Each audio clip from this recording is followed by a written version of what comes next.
Breakfast সদায় সলনিকৈ খাই বহুত ভাল লাগে আৰু বিশেষকৈ টিফিনতো আমি কেৰি কৰি লৈ যাব পাৰোঁ দেই। ধোচা বেটাৰ এটা বনাই ল'লোঁ, অনিয়নছ কাটি লৈছোঁ।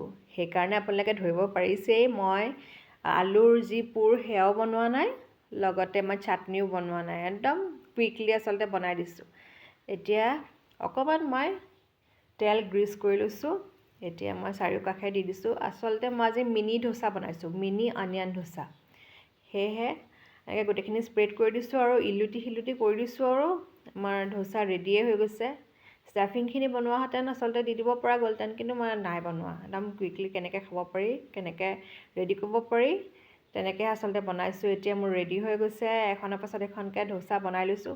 আপোনালোকে পিছে মছলা ধোচা খাই ভাল পায় নে প্লেইন ধোচা খাই ভাল পায় সেইটো কমেণ্ট ছেকশ্যনত জনাবচোন। আৰু যিহেতু ধোচা বনাইছোঁৱেই, কফিটো মেণ্ডিটৰী, গতিকে কফি এনেকৈ বাকি লৈছোঁ, ওপৰত কোকো পাউডাৰ অকণমান ছটিয়াই লৈছোঁ।